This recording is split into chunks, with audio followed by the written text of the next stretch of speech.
नीति नहीं बना देते। 2023 में कुछ वर्ल्ड चैंपियन है और विश्व चैंपियन है और वो कुछ रायता फैलाए थे, उसी को समेटने में लगे हैं। कितना समेटा? समेटने में लगे हैं।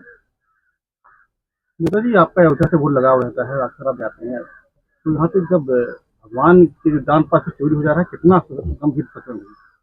देखिए, अगर मैं सत्य बोल दूंगा तो बहुत परेशानी में आ जाऊंगा, क्योंकि वो बहुत बड़े लोग हैं। तो सत्य बोलने की हिम्मत अभी हमारी नहीं है, कभी समय आएगा तो बोलेंगे। सोशल मीडिया पे चल रहा है कि चंपदरा हटाए जाएंगे, ये हमारा विषय नहीं है। सर, नेताजी राहुल गांधी कह रहे हैं कि हमको जो है ज्ञानेश कुमार के मैसेज आ रहे हैं, अजीत डोभाल के नंबर धड़ाधड़ मैसेज आ रहे हैं और मोदी 1 साल के बाद वो इस्तीफा दे देंगे। राहुल गांधी की बात को कोई सीरियस नहीं लेता है। दुर्भाग्य है कि राहुल गांधी अपोजिशन के नेता हैं, ये हमारे देश का दुर्भाग्य है। और जब तक राहुल गांधी जी नेतृत्व करते रहेंगे, गलत बयानबाजी करते रहेंगे, गाली देते रहेंगे, सीरियस नहीं होंगे, तब तक भारतीय जनता पार्टी के सामने कोई दिक्कत नहीं है। राहुल गांधी वही करते हैं जो पार्टी चाहती है। बंगाल में आपने भी कहा था कि बीजेपी की सरकार बन जाए, बीजेपी की सरकार बन गई, अब तक की जो सरकार चली, क्या लगता है आपको, क्या आपके उससे लाइसेंस किया? देखिए, 10 दिन में 20 दिन में सरकार की परफॉर्मेंस को आप नहीं देख सकते, लेकिन जिस तरीके से वहां भगदड़ मची है, ये भगदड़ नेताओं की भगदड़ नहीं है। लगातार आप कह सकते हैं 60 वर्ष से 70 वर्ष से कह सकते हैं आप, लगातार कांग्रेस के समय में भी कुल मिलाकर के यही माहौल रहा जो ममता जी के समय में रहा, ज्योति बसु के समय में भी यही माहौल रहा जो ममता जी के समय में रहा, भट्टाचार्य जी के समय में।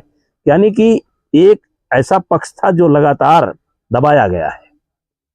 और भारतीय जनता पार्टी के नेता अमित शाह बधाई के पात्र हैं कि उन्होंने पत्थर पर दूब उगाने का काम किया है, और परिणाम अपने आप में ये जो भगदड़ मची है, यही परिणाम है कि लोग कितना त्रस्त थे। जनता को छोड़ दीजिए, उनके नेता त्रस्त थे, आज वो पार्टी छोड़ करके भाग रहे हैं। केंद्र की कई योजनाएं थी, हालांकि सरकार जैसे बनी वहां पर बीजेपी की लागू हो गई, जैसे जीराम जी देखिए वहां पर, फिर या आयुष्मान। देखिए, एक गोस्वामी तुलसीदास जी की एक चौपाई है, जिम दसनन मा जी बेचारी, सुनो पवन सुत रहन हमारी। ये शायद विभीषण जी ने कहा था। आज एक वर्ग ऐसा है जो लगातार आजादी के बाद से लगातार क्रश किया गया, वो चाहे जो सरकार रही, उन बेचारों को कभी राहत नहीं मिली। नेताजी, अखिलेश यादव, राहुल गांधी जी ने कहा कि जो उज्ज्वला योजना में कुछ सिलेंडर की कमी हो गई है, तो जो है मोदी सरकार अपनी कमी छुपाने की ऐसा कर रही है। क्या कहा आपने? उज्ज्वला योजना में 9 सिलेंडर, पहले 9 सिलेंडर दे रहे थे, अब 4 मिल रहा है, अपनी कमी छुपाने के लिए। राहुल गांधी के बात को क्यों बार बार लाते हो यार? राहुल गांधी अगर सीरियस हो जाते, सीरियस बात करते, सच्चे मुद्दे उठाते, जरूरी मुद्दे उठाते, तो आज कुछ स्थिति दूसरी होती। राहुल गांधी को कोई सीरियस नहीं लेता है।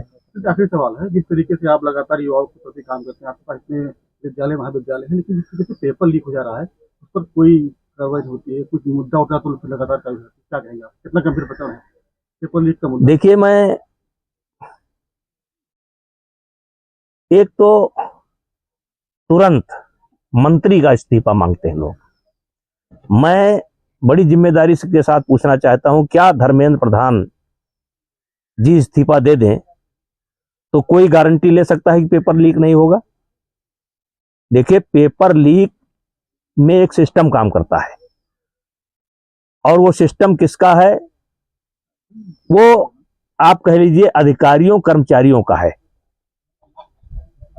मंत्री सब जगह जाकर के रखवाली नहीं कर सकता है। कुछ लोगों को हो सकता है मेरी बात बुरा लगे, लेकिन इस सिस्टम को ठीक करने की जरूरत है। और मैं पहली बार देख रहा हूं कि कुछ बड़े अधिकारियों पर गाजगिरी है,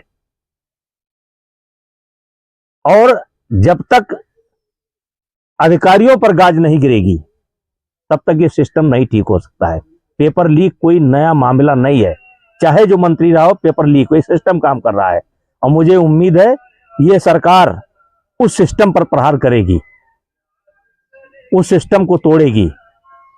जो जम्मू कश्मीर की समस्या का समाधान कर सकता है, जो बंगाल की समस्या का समाधान कर सकता है, तो ये जो सिस्टम है पेपर लीक का, मुझे पूरा विश्वास है कि वर्तमान सरकार उस सिस्टम को ध्वस्त करेगी, और जिसका उदाहरण मिल चुका है कि बड़े अधिकारियों पर गाज गिर चुकी है।